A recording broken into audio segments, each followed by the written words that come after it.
नमस्कार, बहुत स्वागत है इस बुलेटिन में आपका। मैं हूं आपके साथ शीनम शर्मा। बीजेपी ने फाइनली मेयर उम्मीदवारों की लिस्ट उत्तराखंड में जारी कर दी है। बीजेपी ने अब तक 11 में से 6 मेयर प्रत्याशी घोषित कर दिए हैं और इनके नाम न्यूज 18 ने आपको पहले ही बता दिए थे।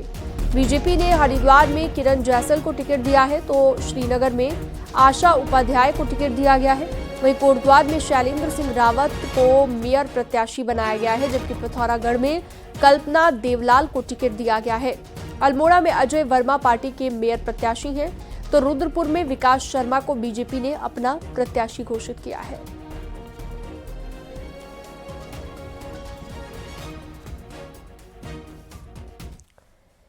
बीजेपी ने देहरादून में मेयर प्रत्याशी का ऐलान नहीं किया है, लेकिन बीजेपी नेता प्रकाश सुमन ध्यानी ने नामांकन करा लिया है। ध्यानी ने मेयर पद के लिए नामांकन कराया है। बीजेपी नेता ध्यानी का कहना है कि 30 दिसंबर को अमावस्या के चलते उन्होंने आज ही नामांकन करवाया है और इसकी जानकारी पार्टी को भी दी गई है।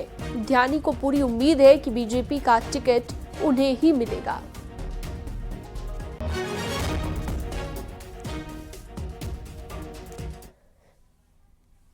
उत्तराखंड निकाय चुनाव को लेकर कांग्रेस ने अपने मेयर उम्मीदवारों की एक और लिस्ट जारी कर दी है। कांग्रेस ने 5 नगर निगमों में टिकटों का ऐलान कर दिया है।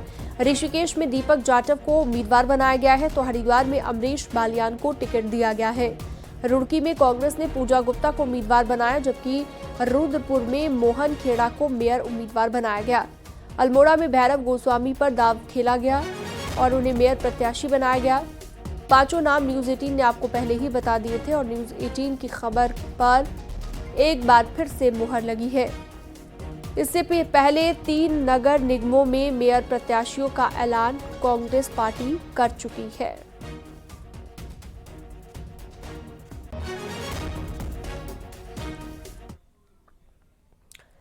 कांग्रेस अब तक 8 सीटों पर मेयर प्रत्याशी घोषित कर चुकी है और बाकी बचे 3 मेयर सीटों का फैसला अब दिल्ली से होगा। इनका पैनल बनाकर दिल्ली भेजा गया है।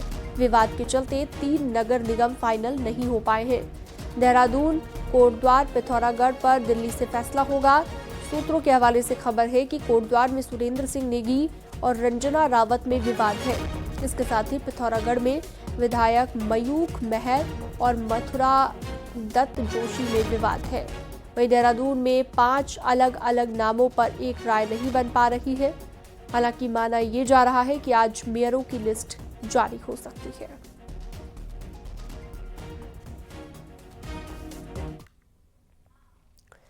निकाय चुनाव में टिकट फाइनल होने के बाद बगावत के दौर भी शुरू हो गए हैं। कांग्रेस से टिकट न मिलने से पूर्व मेयर यशपाल राणा की पत्नी श्रेष्ठा राणा अब निर्दलीय चुनाव लड़ने का ऐलान कर चुकी है। रुड़की नगर निगम में आज तक निर्दलीय प्रत्याशी की ही जीत हुई है। वहीं अन्य कांग्रेसी भी टिकट न मिलने से नाराज दिख रहे हैं और चुनाव मैदान में उतरने का दावा कर रहे हैं। यशपाल राणा ने कहा कि श्रेष्ठा राणा 30 दिसंबर को नामांकन भरेंगी।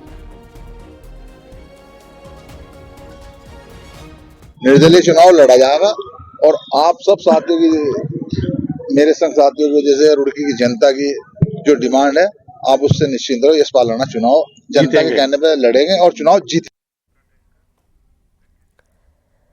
निकायों की टिकट फाइनल करने के बाद अब पार्टियों के आगे नई चुनौती है बगावत मैनेजमेंट की। बीजेपी हो या फिर कांग्रेस हो, कई सीटों पर दोनों ही पार्टियों में कोहराम मचा हुआ है। देखिए,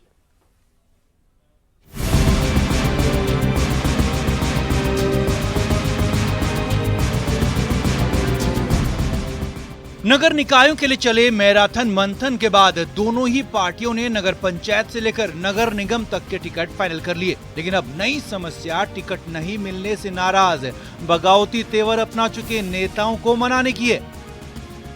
पहले बात बीजेपी की करते हैं तो बीजेपी ने अपने सांसद और विधायकों को मैनेजमेंट में जुटा दिया है।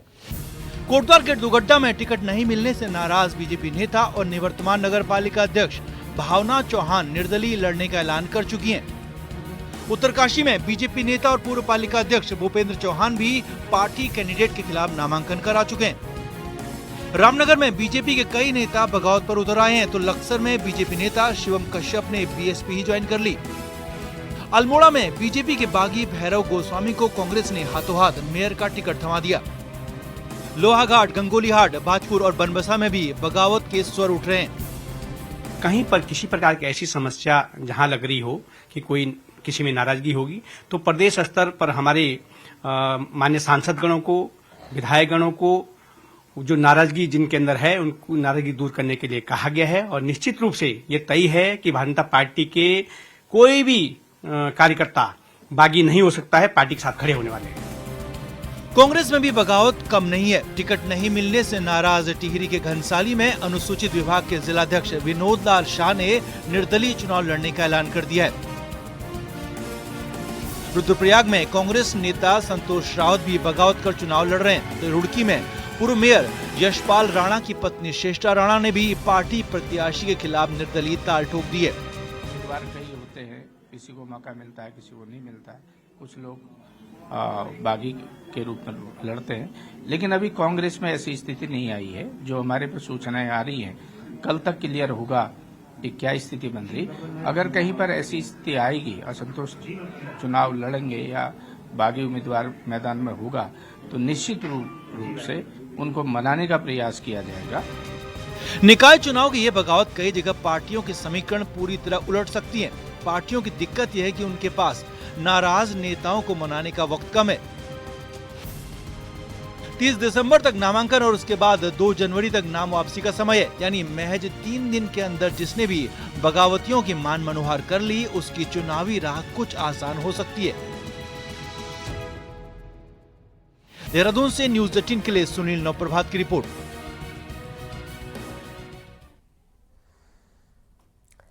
पौड़ी नगर पालिका चुनाव के लिए बीजेपी से अध्यक्ष पद की प्रत्याशी सुषमा रावत ने अपना नामांकन भर दिया है, जिसके बाद उन्होंने कहा कि पौड़ी को पर्यटन की नगरी की पहचान दिलाने को लेकर शहर में कूड़े निस्तारण और पानी की समस्या को दूर किया जाएगा।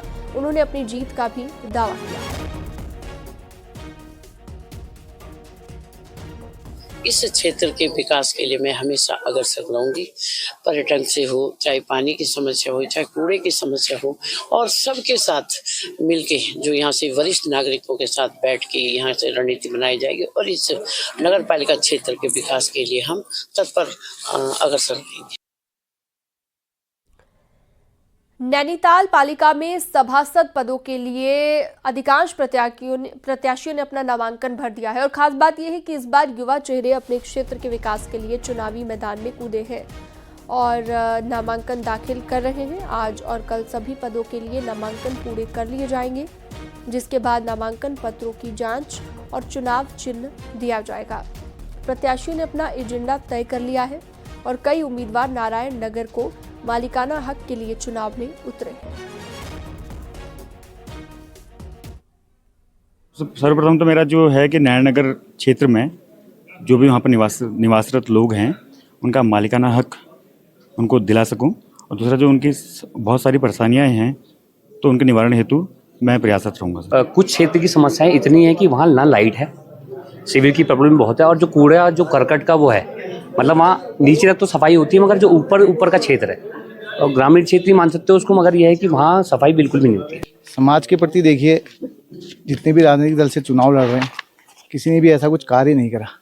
मुझे लगता है कि मैं अपने वार्ड के लिए वो सभी कार्य कर सकता हूँ जो युवा को करने चाहिए। जी, जब वो हमें नामांकन पत्र देते हैं उसके साथ उनको एक व्यय विवरण पंजिका दी जाती है, जिसके अंतर्गत सारी गाइडलाइंस मेंशन है कि उनको किस हिसाब से चुनाव में खर्चा करने की परमिशन है। सदस्य के लिए जैसे कि 60,000 की लिमिट है खर्चा करने की।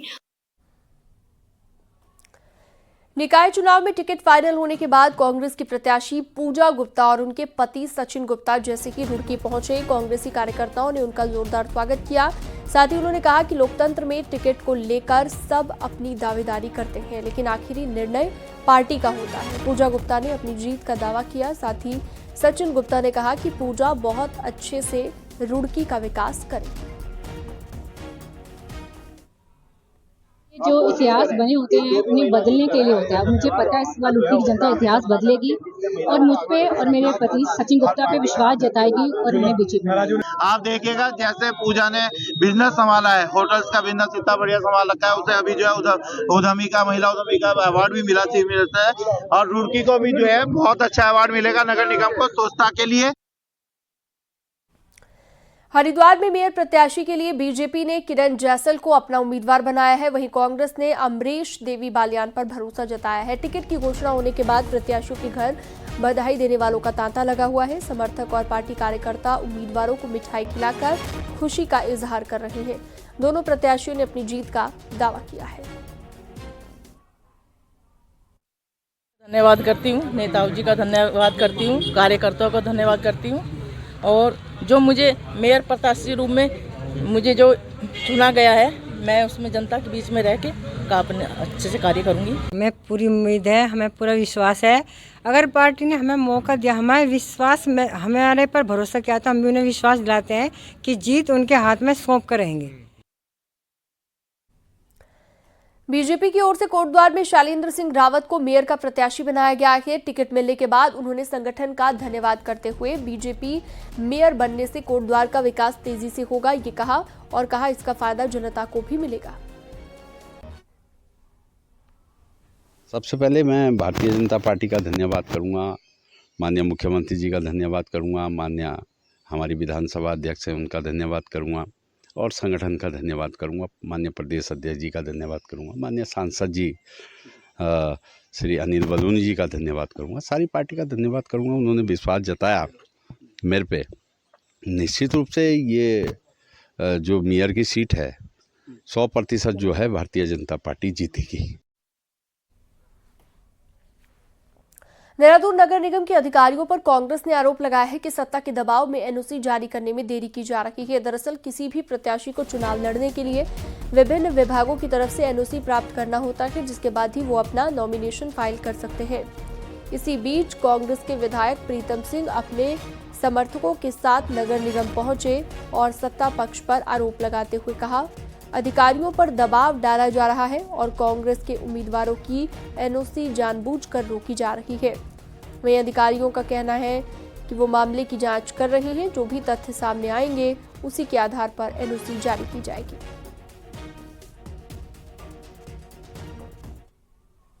लोकतंत्र में अगर कोई किसी को हराना चाहता है तो चुनाव में हराए।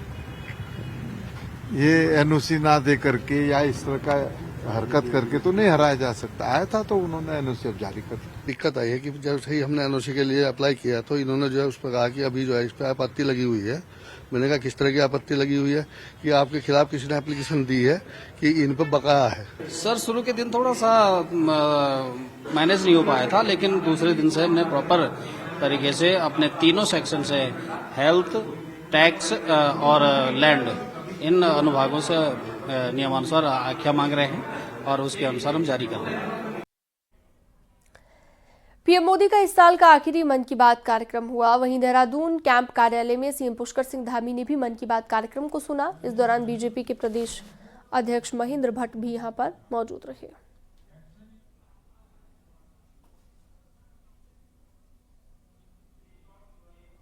अगले महीने 13 तारीख से प्रयागराज में महाकुंभ भी होने जा रहा है।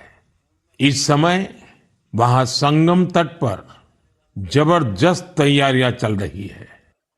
मुझे याद है अभी कुछ दिन पहले जब मैं प्रयागराज गया था तो हेलीकॉप्टर से पूरा कुंभ क्षेत्र देखकर दिल प्रसन्न हो गया था। इतना विशाल, इतना सुंदर, इतनी भव्यता। साथियों, महाकुंभ की विशेषता केवल इसकी विशालता में ही नहीं है, कुंभ की विशेषता इसकी विविधता में भी है। इस आयोजन में करोड़ों लोग एक साथ एकत्रित होते हैं। लाखों संत, हजारों परंपराएं, सैकड़ों संप्रदाय, अनेकों अखाड़े, हर कोई इस आयोजन का हिस्सा बनता है। हरिद्वार के मानव कल्याण आश्रम में गुलदार घुस जाने की वजह से अफरा तफरी का माहौल बन गया। जंगल से निकलकर गुलदार आश्रम के पीछे वाले हिस्से में जाकर छिप गया। मौके पर पहुंची वन विभाग की टीम ने करीब 6 घंटे की मशक्कत के बाद गुलदार को निकाला। रेस्क्यू सेंटर में गुलदार के इलाज के बाद उसे जंगल में छोड़ा जाएगा।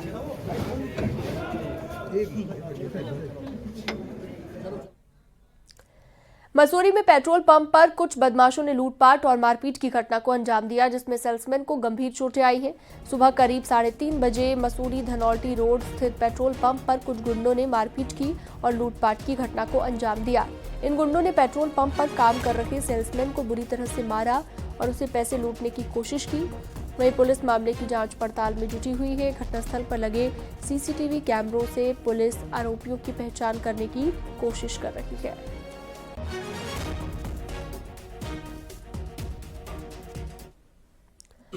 देहरादून से एक खबर है, जहां पर पुलिस और बदमाशों के बीच एनकाउंटर हुआ। पुलिस चेकिंग के दौरान बदमाश ने पुलिस पर फायरिंग कर दी और पुलिस की जवाबी कार्रवाई में बदमाश के पैर में गोली लग गई और बदमाश घायल हो गया, जिसे इलाज के लिए अस्पताल में भर्ती कराया गया। रायवाला लाल थप्पड़ क्षेत्र में यह एनकाउंटर हुआ है।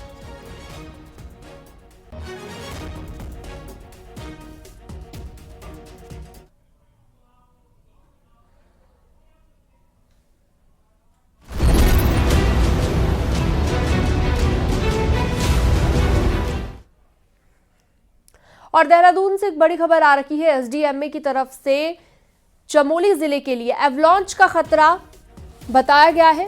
एवलांच के खतरे का ऑरेंज अलर्ट जारी किया गया है। चमोली जिले में 3000 मीटर से अधिक ऊंचाई के लिए अलर्ट जारी किया गया है। ये बड़ी खबर इस वक्त हम आपको दे रहे हैं। भारी बर्फबारी के बीच ये खबर सामने आई, जहां पर एवलांच का खतरा बताया गया है। 3000 मीटर से अधिक ऊंचाई के लिए ये अलर्ट जारी किया गया।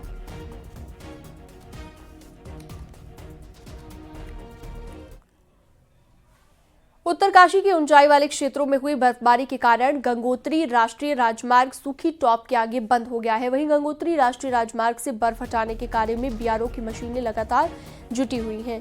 बीआरओ की टीम धराली, हर्षिल, जसपुर, सूखी टॉप आदि स्थानों पर स्नो कटर, जेसीबी की मदद से बर्फ हटाने का कार्य कर रही है, जिससे रोड फिर से चालू हो सके। भारी बर्फबारी के कारण गंगोत्री राष्ट्रीय राजमार्ग पर करीब 1 फीट से ज्यादा बर्फ गिरी हुई है। वहीं हर्षिल और धराली में करीब 200 से ज्यादा पर्यटक फंसे हुए हैं।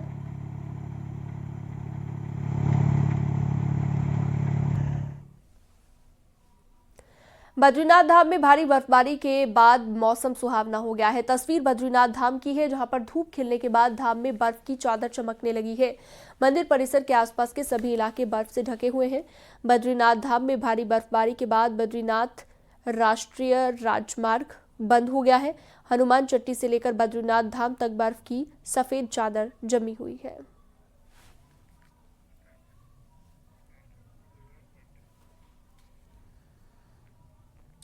उत्तरकाशी में मां गंगा के शीतकालीन प्रवास मुखबा में भी जमकर बर्फबारी हो रही है और मां गंगा के दर्शन करने के लिए श्रद्धालु मुखबा पहुंच रहे हैं।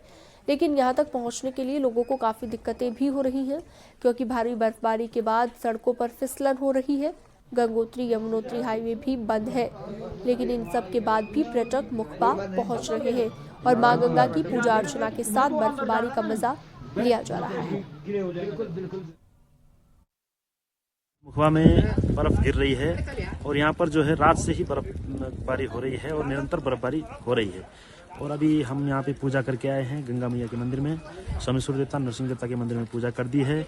और अभी यहाँ पर जो है यात्री लोग भी आ रहे हैं बर्फ में, और हर्षिल से और धराली से लोग पैदल आ रहे हैं, क्योंकि गाड़ी तो आ नहीं पाएगी क्योंकि बर्फ ज़्यादा है, इसलिए यहाँ पे अभी बर्फबारी प्रारंभ हो रखी है।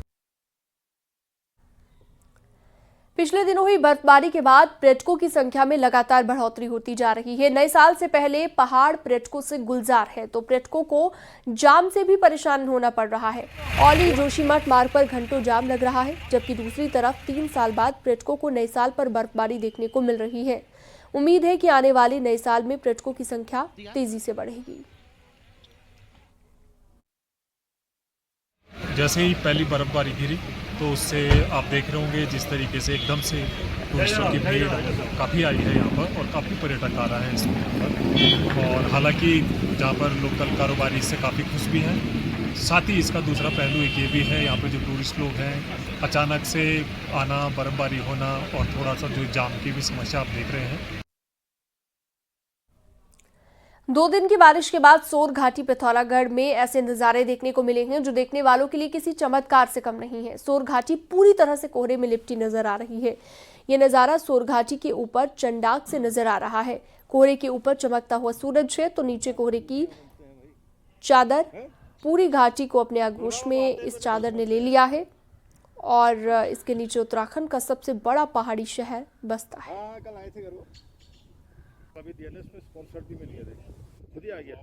आज का जो व्यू है बहुत ही शानदार है। हालांकि पूरा शहर अभी इस समय कोहरे की चादर में ढका हुआ है, लेकिन अगर आप ऊपर चंडाक की तरफ जाएंगे तो एक लेयर बनी हुई है बादलों की, जिसके ऊपर बढ़िया आज सूरज निकला हुआ है और अच्छी धूप खिली हुई है।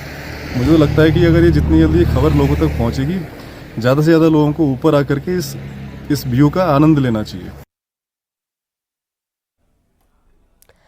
हाल ही में अपनी लोकसभा का दौरा करने वाले सांसद अनिल बलूनी ने औली को असीम संभावनाओं का केंद्र बताया। अनिल बलूनी ने औली को इंटरनेशनल डेस्टिनेशन के तौर पर विकसित करने पर जोर दिया। इस दौरान उन्होंने स्कीइंग पर हाथ भी आजमाए। सांसद बलूनी ने सोशल मीडिया साइट एक्स पर लिखा है कि हर साल भारत के स्कीइंग प्रेमी यूरोप समेत अन्य देशों की तरफ रुख करते हैं, तो उन्हें हम भारत में ही विकल्प तैयार करके देंगे और विश्व स्तरीय सुविधाओं से लैस औली को तैयार किया जाएगा। उन्होंने कहा कि हमारी कोशिश है औली में वर्ल्ड क्लास ट्रेनिंग मिले और विश्व स्तर की प्रतियोगिताएं भी यहां पर हों। साथ ही उन्होंने कहा है कि हमारी कोशिश ये रहेगी कि औली में नाइट स्कीइंग का भी ढांचा तैयार किया जाए और इसे बड़े टूरिस्ट डेस्टिनेशन के तौर पर तैयार किया जाए।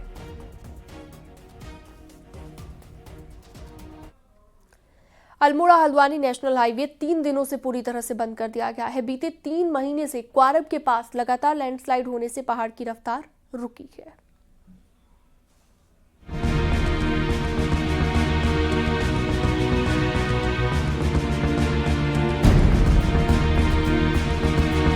अल्मोड़ा, पिथौरागढ़ और बागेश्वर जिले की लाइफलाइन अल्मोड़ा हल्द्वानी हाईवे को माना जाता है, लेकिन क्वारब के पास लगातार पहाड़ी टूटने के कारण पहाड़ और मैदान की दूरी बढ़ गई है। अब हालात ये हैं कि लोगों को रानीखेत या फिर शहर फाटक से अल्मोड़ा समेत दूसरे जिलों की ओर जाना पड़ रहा है। हालांकि डीएम जल्द ही दूसरे वैकल्पिक मार्ग खोलने की बात कर रहे हैं। क्वारब लगातार हमारे वहाँ जो है एक समस्या बना हुआ है और वहाँ से मलबा रेगुलर गिर रहा है। हम लोग क्लोज मॉनिटरिंग कर रहे हैं। वहाँ पे 24 घंटे कर्मचारी तैनात किए गए हैं। 3 जेसीबी, लोडर और तमाम चीज़ें वहाँ पे हैं, लेकिन आप उस घटना को रोक नहीं सकते। इसके पैरेलल में हम लोग डोबा चौसली जो रोड है उसके लिए प्रयासरत हैं और एनएच को कहा गया है कि उसका एक डीपीआर बना के उन्होंने भेजा है और जल्दी आ जाए कि डोबा चौसली को हम पक्का करके उसमें क्रैश बैरियर वगैरह लगा के एक अल्टरनेट रूट के रूप में तैयार करें। कांग्रेस भी हाईवे के बहाने सड़क एवं परिवहन राज्य मंत्री अजय टम्टा और सरकार पर हमलावर है कि अगर खुद सांसद जो केंद्र में मंत्री हैं उनके लोकसभा का ये हाल है तो अन्य का क्या हाल हो रहा होगा। सबसे मुख्य बात है जो हमारे मरीज हैं जिनको तत्काल सुविधा की आवश्यकता है, जिनको रेफर किया जा रहा है, उनको बहुत परेशानियों का सामना करना पड़ रहा है। लेकिन मुझे लगता है कि केंद्र की सरकार और केंद्र के सड़क परिवहन राजमार्ग राज्य मंत्री वो कहीं भी इतने संवेदनशील नहीं है, कहीं भी इतने चिंतित नहीं है कि ये जो इस मोटर मार्ग को कैसे जल्दी दुरुस्त किया जाए। इस हाईवे के बंद होने से रोजमर्रा के सामानों की किल्लत शुरू हो गई, जिससे महंगाई भी थोड़ी बढ़ गई है। साथ ही नए साल के लिए आने वाले पर्यटकों की संख्या में भी कमी आ रही है। यदि हाईवे जल्द नहीं खुला तो और भी दिक्कतें बढ़ सकती हैं। न्यूज़ 18 के लिए अल्मोड़ा से किशन जोशी की रिपोर्ट। और वक्त एक छोटे से ब्रेक का, फौरन लौटते हैं।